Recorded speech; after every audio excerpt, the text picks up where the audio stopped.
السلام علیکم، کیسے ہیں بھائی صاحب؟ خیریت سے ہیں؟ وعلیکم السلام ورحمۃ اللہ وبرکاتہ۔ ٹھیک ہیں الحمدللہ، آپ آپ سنائیں انشاءاللہ؟ کیسے ہیں؟ اللہ تعالیٰ آپ کو الحمدللہ، عزت آپ سنائیں سلامتی دے۔ خیریت سے؟ اللہ تعالیٰ آپ کو تھینک یو سر۔ کہاں سے کال کیا؟ کیا نام ہے؟ میرا نام محمد ماہر، ضلع راجن پور سے بات کر رہا ہوں، پاکستان۔ راجن پور؟ راجن پور کہاں ہوتا ہے؟ جی، دیکھا ہے؟ نہیں نہیں، کہاں پڑتا ہے راجن پور؟ یہ ملتان کے نا چوتھے ضلع میں آتا ہے۔ اچھا اچھا، اللہ آپ کو عزت سلامتی دے۔ پنجاب کا سب سے آخری ضلع یہی ہے، راجن پور۔ راجن پور، اللہ آپ کو سلامتی دے۔ جی سر۔ جی سر، اچھا سر، میرا سب سے پہلا سوال یہ تھا کہ آپ نا شیخین کو مطلب آپ کہتے ہیں کہ یہ نعوذ باللہ کافر تھے، جو ان کا ایمان نہیں تھا، ہم، آپ اس طرح کہتے ہیں۔ تو ہم، آپ کے چلو آپ تو ایک نا دلائل کے لحاظ سے آپ بات کرتے ہیں، ایک آپ کی ہم، حد تک بات چلو سمجھی جائے کہ دلائل کے لحاظ سے آپ دلائل دے رہے ہیں۔ لیکن اس کے بعد جو ہمارے اشکالات پیدا ہوتے ہیں نا، ہمارے ذہنوں میں جو ہم، شکلات پیدا ہوتے ہیں، ہم، وہ مختلف ہوتے ہیں۔ مثال کے طور پر میں آپ کو سمجھاتا ہوں، اگر آپ کہتے ہیں کہ شیخین کا اسلام نہیں تھا نعوذ باللہ، تو اگر ہم دیکھا جائے تو حضرت علی رضی اللہ تعالیٰ عنہ ان کے ساتھ رہے، سب خلفاء کے ساتھ رہے، آخر میں ان کی خلافت ہے نا مسلمانوں کے نزدیک۔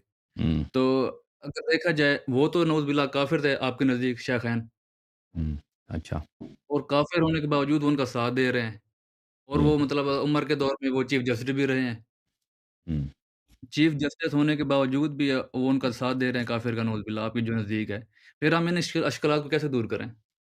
تو میرے بھائی، یہ کہ امیر المؤمنین علیہ الصلاۃ والسلام ابو بکر عمر کے چیف جسٹس رہے ہیں، یا عمر کے رہے ہیں، یا عثمان کے رہے ہیں، یہ ایک جھوٹ ہے۔ امیر المومنین علیہ السلام نے ابو بکر عمر سے کوئی عہدہ قبول نہیں کیا، یہ کسی آپ کے کتاب میں بھی نہیں ہے، آپ کے کتاب میں بھی نہیں ہے، یہ ایک جھوٹ جو آپ کے علماء نے مشہور کر دیا، پاکستان میں یہ چلو جھوٹ مشہور کر اگر دیا کہ وہ چیف چیف جسٹس بھی رہے نا، اگر ان کے موجودہ حکومت میں تو رہے نا، ان کے ساتھ تو وہ رہے نا۔ عرض یہی ہے کہ چیف جسٹس پر جھوٹ ہے بھائی کہ وہ چیف جسٹس رہے۔ اس کے علاوہ ان کی حکومت ابو بکر عمر کی حکومت میں ان کا کوئی عہدہ نہیں تھا۔ اگر کوئی کہتا ہے کوئی عہدہ ہے تو آپ اپنے کتاب تاریخ کی کتاب سے ہمیں دکھائیں، چلیں ہم آپ کی کتابوں کو حجت نہیں مانتے، لیکن پھر بھی اپنی کتابوں سے آپ کچھ دکھائیں نا، یہ جھوٹ مشہور صحیح، کر دینا دیکھیں، کیونکہ اہل بیت علیہم الصلاۃ والسلام حق کے معیار ہیں۔ آپ جی، کو علماء کو یہ پتہ چل گیا ہے کہ بھائی ابو بکر عمر کی ہم نے عزت اگر بنانی ہے، ان کا اسلام ثابت کرنا ہے، ان کی خلافت ثابت کرنی ہے، تو آ، رسول اللہ صلی اللہ علیہ وسلم یا اہل بیت علیہ السلام کے تھرو ثابت کریں گے۔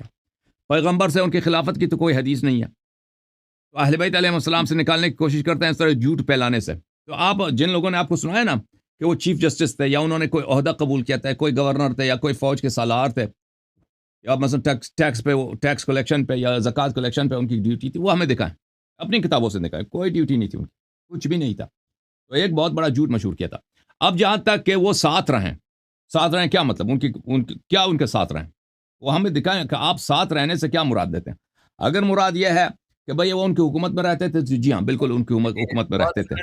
ساتھ لینے سے مراد یہ ہے کہ اگر حضرت علی رضی اللہ عنہ ان کے ساتھ رہے ہیں، ان کے خلاف کوئی ایکشن کیوں نہیں لیا؟ ہاں یہ مطلب الگ ابو بات بکر رضی دیکھیں، اللہ ہاں عنہ، عمر آ تو گیا، ان کی عثمان حکومت آ میں گیا، رہیں، ان کے تو یہ خلاف کوئی بہت ایکشن نہیں ان کا۔ یہ دو بہت باتیں ہیں نا، ایک دفعہ ساتھ رہنا کہ بھائی میں آپ کا ساتھ ہوں، میں آپ کو سپورٹ کر رہا ہوں، یہ الگ بات ہے۔ پھر وہ تو آپ ثابت نہیں کر سکتے کہ انہوں نے تائید کی ہو، انہوں نے سپورٹ کی ہو، انہوں نے ان کے حق میں کوئی خطبے وغیرہ دیے ہوں، کچھ بھی نہیں ہے، ٹھیک ہے نا، وہ تو کچھ بھی لیکن نہیں ہے۔ ہماری کتب آپ اپنے کتب سے، میں نے ان عرض کے کیا کہ آپ کو علماء لے کے آئے نا، اپنے کتاب سے لے کے آؤ، چلیں یہ چیف جسٹس تھے، یا فوج کے سالار تھے، یا گورنر تھے، یا ان کی جانب سے فوج لے کے گئے کہیں پہ حملہ کیا، وہ تو کچھ بھی نہیں ہے نا۔ نہیں تو لیکن ساتھ رہنے کا ابو صرف بکر یہ عمر مطلب ہوا، آپ نا، بات کرنے دینا ہماری پلیز، بات جی کرنے جی دیں۔ کریں گے ساتھ رہنے کا جی مطلب یہ ہوا کہ ان کی حکومت میں رہتے تھے۔ اب ہندوستان میں کتنے مسلمان رہتے ہیں بھائی؟ پاکستان سے زیادہ تو ہندوستان میں مسلمان ہیں، کتنے کروڑ ہیں وہاں جی پہ؟ جی بالکل ہوں گے کوئی 200 کروڑ 20 کروڑ مسلمان ہوں گے، 180 200، معاف کیجیے گا 18 20 کروڑ مسلمان ہوں گے ہندوستان میں، تو وہ کس کی حکومت میں رہتے ہیں بھائی؟ کس کی حکومت میں رہتے ہیں؟ انڈیا انڈیا ہندوستان کون ہے اس کا لیڈر؟ مودی جی، وہ اس کے ماتھے پہ کیا لگتا ہے، وہ لال ٹکا لگاتا ہے نا، اس سے نہیں پہلے آپ کون یہ تھا؟ مثال کون؟ کمپیریزن آپ سن کر رہے لیں، ہیں نہیں comparison نہیں کر آپ رہے سن لیں بھائی، میں استدلال سن لیں، اس سے پہلے کون تھا؟ ان سے پہلے تھا وہ سکھ تھا نا، وہ بھوت جیسا اس کا شکل تھا کیا نام تھا اس کا؟ ہندوستان کا جو وزیر اعظم تھا، اس سے پہلے وہ واجپائی وغیرہ، اور یہ ہیں جی واجپائی، جی یہ مودی، یہ لوگ جو ہے نا، یہ مسلمانوں کے اچھی نظر سے نہیں دیکھتے، ان کے یہ مسلمان کے کافی جو ہے وہ بری نظر سے دیکھتے ہیں، وہ غدار سمجھتے ہیں مسلمانوں کو۔ تو بہرحال جی، اب جو ہندوستانی وہاں پہ رہتے ہیں، اس کا مطلب یہ ہے کہ وہ مودی جی صاحب کو بہت ہی نیک آدمی، اعلیٰ آدمی، خلیفہ رسول سمجھتے ہیں؟ نہیں بھائی، حضرت موسیٰ علیہ السلام فرعون کی حکومت میں رہتے تھے، وہ فرعون کو کیا کوئی واقعا ان کے سپورٹر تھے؟ نہیں، ان کی حکومت دیکھیں میں نا رہتے تھے حضرت موسیٰ نے حضرت حضرت حضرت فرعون کے اجازت خلاف ایکشن لیا ہے نا، مولا علی نے کوئی کیوں فوج نہیں نہیں، لیا پھر ان کے خلاف ایکشن؟ کوئی موسیٰ علیہ السلام نے کوئی فوج نہیں نکالا، موسیٰ علیہ السلام نے کوئی لشکر نہیں لکھا ہے، کبھی کوئی ایکشن نہیں لیا۔ اب سن لیں پلیز، سن لیں میرے بھائی، چلو جی سنا حضرت ابراہیم علیہ السلام نمرود کی حکومت میں رہتے تھے، نمرود بھی ایسا کافر کہ خدائی کا ادعا کر رہا ہے، فرعون ایسا کافر کہ خدائی کا ادعا کر رہا ہے، نہ موسیٰ نہ ابراہیم علیہ السلام نے ان کے خلاف کوئی فوج نکالی ہے، کوئی ایکشن لیا، ٹھیک ہے نا؟ ہاں، اگر ان کے پاس فوج ہوتا، لوگ سپورٹر ہوتے نا ابراہیم علیہ السلام کے، لوگ ایمان لاتے ہیں، ان کی تصدیق کرتے ہیں بہت بڑی تعداد میں، تو ابراہیم علیہ السلام ضرور، جیسے انہوں نے شہر سے وہ لوگ باہر گئے تھے عید کے لیے، تہوار کے لیے، تو ابراہیم علیہ السلام نے اکیلے جا کے ان کے بتوں کو توڑا ہے، بتوں کو توڑا ہے نا۔ اگر ان کے پاس زیادہ لوگ ہوتے تو پتہ نہیں ابراہیم علیہ السلام کیا کرتے، وہاں پہ اسلامی حکومت بناتے حتمن، اور نمرود کو جو ہے وہ جہنم واصل فرماتے، لیکن نہیں تھے لوگ، ان کا کوئی ساتھی نہیں ہے، ساتھی کوئی بھی نہیں ہے، تو آخر تک نمرود اپنی تخت پہ رہا، ابراہیم علیہ السلام کو بھاگنا پڑا وہاں سے، چلے گئے کہ وہاں سے ہجرت کی۔ تو دیکھیں، تو امیر المؤمنین علیہ السلام اگر ان کی حکومت میں رہتے ہیں، اس کا مطلب یہ نہیں، اگر میں مثلا میں امریکہ میں رہتا ہوں، اس کا مطلب یہ نہیں، ابھی دیکھ میں امریکہ حکومت کے خلاف کوئی قدم نہیں اٹھاتا، کبھی میں جہاد شروع کروں، کبھی نہیں، یہ بیوقوفی حماقت ہے، میں کیوں جہاد شروع کروں؟ اس کا مطلب یہ نہیں کہ میں امریکی حکومت کو ایک اسلامی شرعی، وہ خود بھی ادعا نہیں کر رہا کہ بھئی میں اسلامی ہوں، میں نہیں سمجھتا اس کو، ٹھیک ہے نا؟ اسی طرح جو ہندوستان وہاں رہتے ہیں، جو مسلمان ہندوستان میں رہتے ہیں، جو مسلمان یورپ میں رہتے ہیں، تو یہ عرض ہے آپ کی خدمت میں۔ پھر آپ اپنی کتابوں کو بھول گئے ہیں بھائی، اپنی کتابوں کو بھول گئے ہیں، یہ کتاب صحیح مسلم ہے، یہ حدیث آپ دیکھ لیں، پھر آپ کے سارا جو ہے نا، آپ کے مولویوں کے ساری باتوں کا جواب آپ کو مل جائے گا۔ جی جی دکھائیں بالکل ہاں، دیکھیں، یہ صحیح مسلم ہے، چاپ دار احیاء التراث العربی، چھاپ دار الفکر، سنہ 2010 میں دار الفکر بیروت میں چھپی ہے، یہاں یہ کتاب الامارہ ہے، کتاب الامارہ، دیکھیں، یہ کتاب الامارہ یعنی بادشاہت، سیاست کے احکام، یہاں پہ ملاحظہ فرمائیں، یہاں پہ ایک باب ہے، باب الامر بالصبر عند ظلم الولاة واستعثارهم، رسول اللہ صلی اللہ علیہ وسلم نے فرمایا اگر آپ کے حاکم، آپ کے وقت کے امام، آپ کے خلفاء آپ پہ ظلم کریں تو آپ کیا کریں؟ صبر کریں، وہ جب ظلم کریں، واستعثارهم، جب وہ آپ کے حقوق چھین لیں، آپ کے حق کو وہ نہیں دیتے، بھائی آپ پہ ظلم کرتے ہیں، آپ کے حق کو وہ چھین لیتے ہیں، آپ صبر کریں۔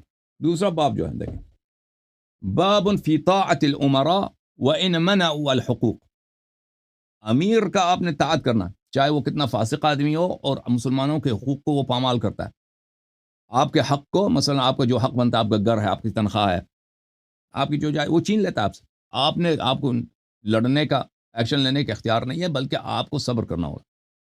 اچھا، پھر اس سے اگلا، باب الامر بلزوم الجماعة عند ظهور الفتن وتحذير الدعاة الى الكفر ووجوب ملازمة المسلمين في كل حال وتحريم الخروج على الطاعة ومفارقة الجماعة، اس باب میں یہ ہے کہ آپ مسلمانوں کی جماعت کے ساتھ رہیں ہر حالت میں، اور یہ حرام ہے کہ آپ خروج کریں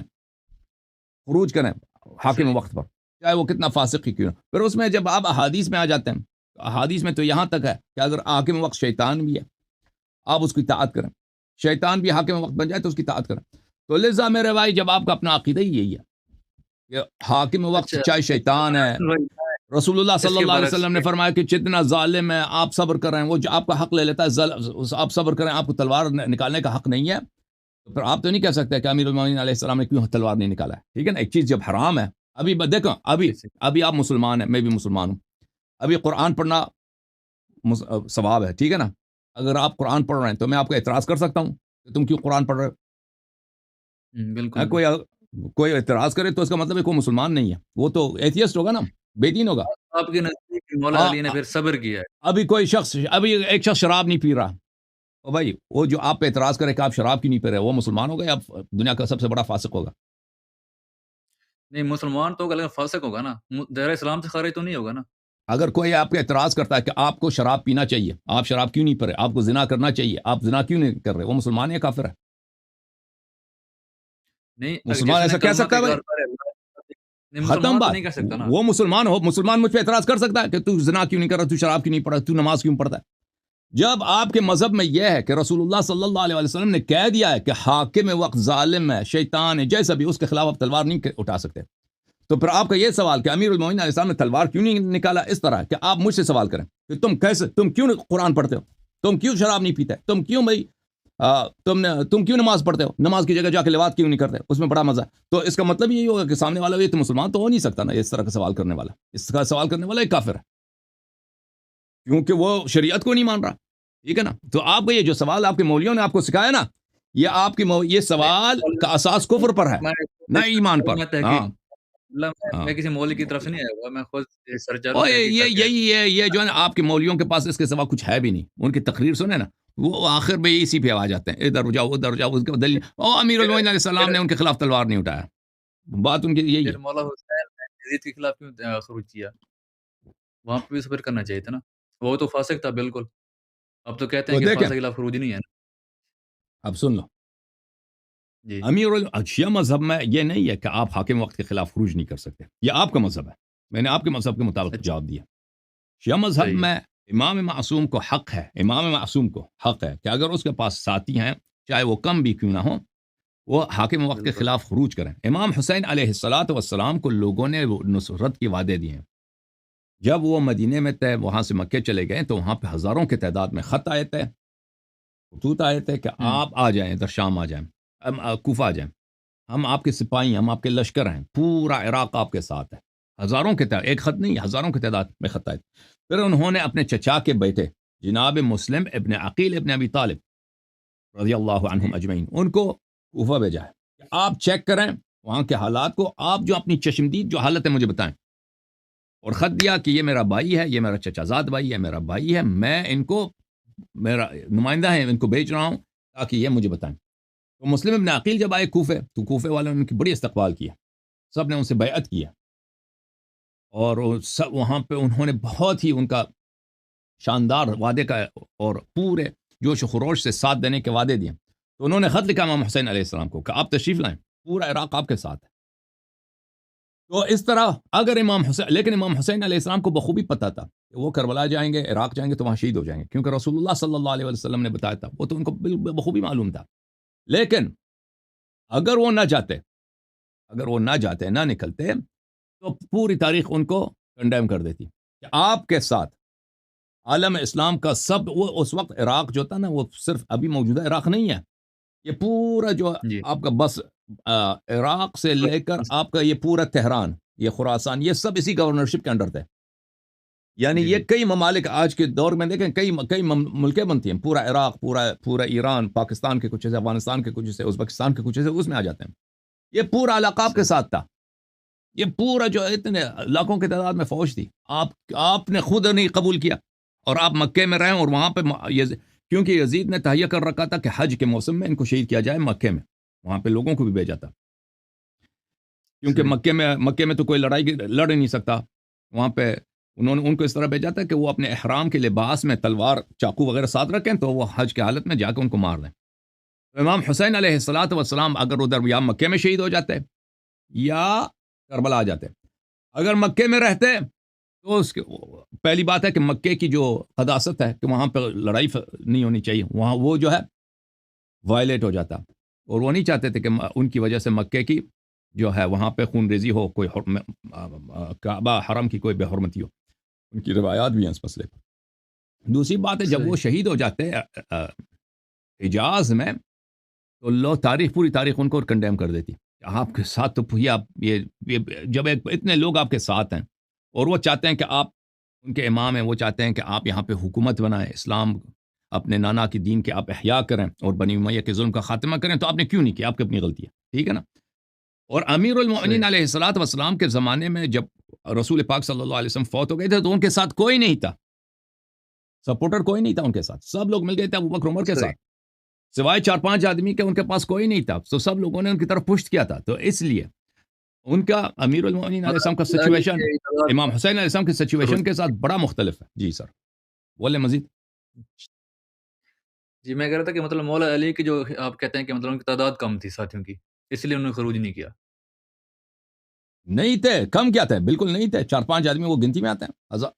جب سامنے والے پورا عالم اسلام بادشاہ کے ساتھ ہے، 4-5 نہیں ہے. اس طرح نہیں کہ کم ہے ہی نہیں بھائی.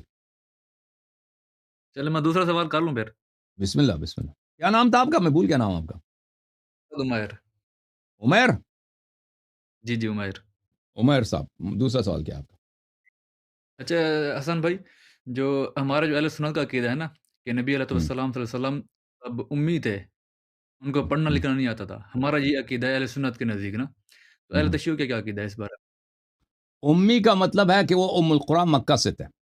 ہمارا عقیدہ یہ ہے کہ رسول پاک صلی اللہ علیہ وسلم نے کسی کی شاگردی نہیں کی ہے، یعنی کسی بشر کی انہوں نے شاگردی جی نہیں کیا. ہاں کسی بشر کی انہوں نے شاگردی نہیں کیا، لیکن اللہ تعالیٰ نے ان کو سارے علوم و فنون دیے تھے.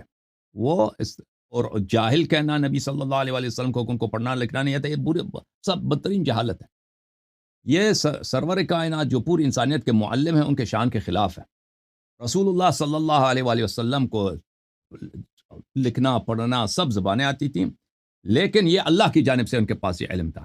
اللہ کی جانب سے اگر کسی یونیورسٹی میں پڑھے ہوتے تو لوگ کہتے ہیں کہ بھئی چلیں، انہوں نے جو قرآن جو شریعت لائی ہے ان کی تحقیق ہے، وہاں پہ شاگردی کی، کتابیں پڑھی ہیں وہ یہود نصارہ کا اس سے ملا کے، لیکن انہوں نے کسی بشر کی شاگردی نہیں کیا. وہ سب عرب نے دیکھا تھا کہ وہ بچپن سے ان کے درمیان رہ رہے تھے، اور انہوں نے کبھی کوئی وہاں پہ اسکول وغیرہ تھا بھی نہیں مکے میں، وہاں پہ کسی کی شاگردی نہیں کیا، لیکن اللہ کی جانب سے ان کو پورا علم تھا. بخاری وغیرہ میں بھی روایات ہیں کہ رسول اللہ صلی اللہ علیہ وسلم پڑھنا جانتے تھے، لکھنا بھی جانتے تھے، لیکن اس کے باوجود وہ امی کہتے ہیں ان کو، امی یعنی وہ پڑھنا لکھنا نہیں جانتے تھے. تو جی جی. ہمارا عقیدہ نہیں ہے، رسول اللہ صلی اللہ علیہ وآلہ وسلم پڑھنا لکھنا جانتے تھے. جی سر. اچھا تیسرا سوال میں کر لوں پھر آخری. جی سر جی سر بولیں. اچھا حسن بھائی، تیسرا سوال میرا یہ ہے کہ آپ کی جو کتب ہیں وہ تو ہمارے اہل سنت والے بالکل نہیں مانتے. وہ کہتے ہیں راویوں کا مسئلہ ہے یا کچھ بھی کہہ لیں. جو ہماری کتب ہیں وہ آپ لوگ نہیں مانتے. آپ جی لوگ سر. کہتے ہیں کہ اس کے راوی پہ جرا ہے فلانا فلانا فلانا، جو اس کا مطلب دونوں طرف سے نا ریئیکشن ہوتا ہے ہم، کہ کتب کو بالکل کوئی نہیں مانتا. ہم، اب باقی بچتا قرآن. قرآن میں بھی اگر دیکھا جائے نا، وہاں پہ جو اس کی جو یوں سمجھ ترجمہ کی طرف جائیں یا ٹرانسلیٹ کی طرف جائیں تو وہاں پہ بھی اہل تشیع کا ترجمہ الگ ہوتا ہے، اہل سنت کا مختلف ہوتا ہے. تو اس میں یہ بھی اختلاف ہے. دوسری طرف اگر دیکھا جائے کہ امام مہدی علیہ السلام جو ہے نا، وہ ایک کامن جی ہاں. پرسنالٹی ہیں دونوں کے نزدیک، اہل ہم، سنت اور اہل تشیع کے نزدیک. جب وہ جی واپس ہاں. دنیا میں تشریف لائیں گے تو وہ کن کی کتابوں پہ عمل کریں گے، اہل تشیع کی یا اہل سنت کی؟ تو میرے بھائی، پہلی بات ہے کہ قرآن کو دونوں فریقین مانتے ہیں، مشترکات بہت ہیں. نبی کو مانتے ہیں، پیغمبر کو مانتے ہیں، قبلہ کو مانتے ہیں، نماز کو مانتے ہیں، اور ہمارے درمیان جو مشترک احادیث ہیں، اس طرح نہیں ہے کہ ہم بالکل آپ کے کوئی کسی حدیث کو نہیں مانتے، آپ ہماری کسی حدیث کو نہیں مانتے. ہمارے درمیان بہت سارے احادیث ہیں جو مشترک ہیں، جو دونوں مانتے، دونوں یہ تو سب پہ حجت ہے، فریقین پہ حجت ہے. ہاں البتہ جو وہ حدیث جو صرف شیعوں نے نقل کیا آپ نہیں مانیں گے، اور جو حدیث آپ لوگوں نے منفرداً نقل کیا وہ ہمارے اہل بیت علیہ السلام نے اس کی تصدیق نہیں کیا، ہم اس کو نہیں مانتے. تو یہ ہے پہلی بات. یہ ہے. دوسری بات، جب امام مہدی علیہ السلام آئیں گے تو دیکھیں جو اسلام ہمیں پہنچی ہے، اب اس بات کو بہت اچھی طرح سے یاد رکھنی چاہیے، جو ہمارے پاس ہے یعنی رسول پاک صلی اللہ علیہ وسلم جو علم اللہ کی جانب سے لے کے آئے تھے، ان کے جو خطبے تھے جی صلی اللہ علیہ وسلم، ان کی وہ دیکھیں مکے میں وہ 13 سال تھے.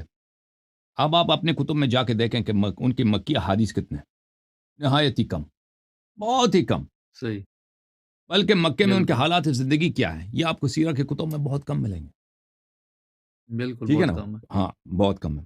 ان کے اب یہ ان کے اقوال، ان کے افعال جو ہیں مکے میں وہ کیا کرتے تھے، اٹھک بیٹھک، یہ ان کا تو ہر عمل اسوہ ہے حسن ہے، ہر عمل اسوہ حسن ہے. بالکل. ان کے ہر فعل میں اتنی حکمت کے ابواب ہیں کہ ہم اس کو سمجھ بھی نہیں سکتے. پھر وہ مدینہ ہے تو مدینہ کے کچھ احادیث زیادہ ہیں، لیکن اس طرح نہیں ہے کہ ان کے سارے جتنی باتیں ہیں وہ ریکارڈڈ ہوں. ان کے بہت باتیں جو ہے نا، بہت کم باتیں ریکارڈڈ ہیں. وہ روزانہ کتنے افعال بجا لاتے تھے، کیا کیا کرتے تھے. مثلا ان کا جو وضو ہے، ان کے جو اذان ہے، ان کے اذان پہ کوئی صحیح حدیث نہیں ہے جماعت مخالفین کے پاس. ان کی جو وضو ہے، ان کے وضو کے متعلق کوئی اتنے صحیح ان کے نماز جو ہے کہ وہ ہاتھ باندھ کے پڑھتے تھے، ہاتھ کھول کے پڑھتے تھے. اب سب جو ہے ہمارے بھائی ہاتھ باندھ کے پڑھتے ہیں. ایک حدیث بھی نہیں ہے کہ وہ ہاتھ باندھ کے پڑھتے تھے. ٹھیک ہے نا؟ جو حدیث ہیں وہ جی اس میں یہی ملتا ہے کہ پیغمبر صلی اللہ علیہ وسلم اس میں ہاتھ باندھنے کا کوئی ذکر نہیں ہے. تو بہرحال ان صحیح کے خطبے، ان کے وہ دعائیں کرتے تھے اللہ کے نزدیک، اللہ سے مناجات کرتے تھے، اور ان کے افعال اقوال جو ہمیں پہنچا نا، وہ 1000 میں سے ایک پہنچا ہے. آپ کی خدمت میں عرض کروں، ایک آدمی 23 سال نبوت میں کیا وہ دن رات کیا کرتا ہے، کیا بولتا ہے، یہ اگر اس کو ریکارڈ کریں نا تو یہ ایک دنیا کی سب سے بڑی لائبریری بنتی ہے. لیکن جو ہمیں پہنچی ہے، بالکل ہاں، جو آپ سے اپنی صحیح احادیث کا اگر آپ جو ہمارے مسلمان بھائی ہیں ان کی گنتی کریں، یہ 3-4 ہزار سے زیادہ نہیں ہے. صحیح جو حدیث ہے 3-4 ہزار سے نہیں ہے. اچھا، وہ صحیح بھی ڈیفینیشن ایسی ہے کہ ڈیفینیشن اس کی بہت لیکس ہے، ڈیفینیشن اس کی بہت اس میں لچک ہے.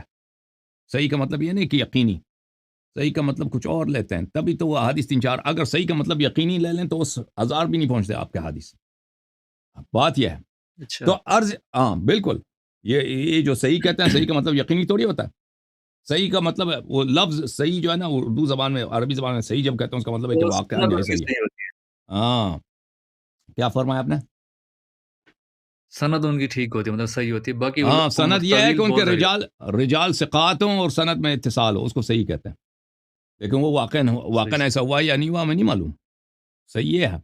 اچھا، صحیح کی جو ڈیفینیشن ہے، تو اگر یہ ہے تو پھر امام مہدی علیہ الصلوۃ، اس میں امام مہدی علیہ الصلوۃ والسلام اگر آئیں گے انہی روایات کے روح سے، وہ کے پاس تو ایک ناقص چیز ہے. وہ دنیا کے اتنے مسائل ہیں، اتنی باتیں ہیں، ان کا کیا جواب دیں گے؟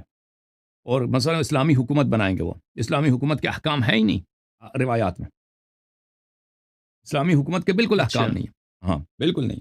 تو امام مہدی علیہ الصلوۃ والسلام کس چیز پہ عمل کریں گے؟ تو دیکھیں بھائی، رسول اللہ صلی اللہ علیہ وسلم، شیعہ حدیث میں یہ بات بہت زیادہ ہے کہ انبیاء پہ جتنی علوم نازل ہوئی ہیں، جو علم حضرت اللہ نے آدم علیہ السلام کو دیا، جو علم نوح کو دیا، جو علم ابراہیم کو دیا، اور حضرت عیسیٰ علیہ السلام تک اللہ کی جانب سے جتنا علم آیا ہے انبیاء پر، وہ کوئی اس میں ضائع نہیں ہوا.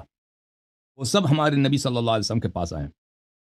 موسیٰ علیہ السلام کے جو الواح تھے، وہ ایک پہاڑ میں تھا، ایک پتھر میں تھا. حضرت موسیٰ علیہ السلام کے زمانے میں اس پتھر اس کو امانت لیا تھا. جب رسول پاک صلی اللہ علیہ وسلم آئے ہیں تو اس پہاڑ نے رسول پاک صلی اللہ علیہ وسلم کو دیے تھے. تو انبیاء کے جتنے علوم تھے اور ان کے جتنے معجزات تھے اور ان کے جتنے بقایا تھے، وہ سب نبی کریم صلی اللہ علیہ وسلم کے پاس تھے. اس کے علاوہ اللہ تعالیٰ نے نبی کریم صلی اللہ علیہ وسلم کو وہ علوم دیے جو پہلے والے انبیاء کو نہیں دیے تھے. ان سے زیادہ نیا شریعت، نئے احکام، اور ہر چیز کا بیان دیا ہے اپنے حبیب صلی اللہ علیہ وآلہ وسلم کو، کہ اس میں جو بھی مسئلہ آ جائے پیغمبر کے پاس واضح جواب ہو، بغیر شک کے، بغیر کسی ظن کے، بغیر کسی اجتہاد کے ان کے پاس جواب ہو. تو یہ علوم سب اللہ تعالیٰ یہ پیغمبر صلی اللہ علیہ وسلم کے جانے کے بعد یہ ضائع نہیں ہوئے کہ گم ہو گئی. پیغمبر چلے گئے تو بھی ختم ہو گئے. یہ انہوں نے اپنے وسیع امیر المؤمنین علیہ السلام کو دیے. امیر المؤمنین علیہ السلام نے اپنے وسیع امام حسن اور امام حسین علیہ السلام کو دیے، اور امام حسین علیہ السلام نے اپنے وسیع امام زین العابدین علیہ السلام کو دیے، اور یہ چلتا گیا امام عصر علیہ السلام کو. تو امام عصر علیہ السلام کو وہی علم جو پیغمبر صلی اللہ علیہ وسلم کی سینہ اقدس میں تھا وہ ان کے پاس ہے. اس کے علاوہ کتب ہیں، انبیاء سلف کے کتب ہیں جو رسول اللہ صلی اللہ علیہ وسلم نے احکام امیر المؤمنین علیہ السلام کو لکھائے تھے، وہ ہیں. وہ سب کس کے پاس ہے؟ امام مہدی علیہ السلام کے پاس ہے. ان کے پاس وہ علوم ہیں جو وہ محتاج نہیں، نہ شیعہ کتاب کے محتاج ہیں، نہ مخالفین کے کتابوں کے محتاج ہیں.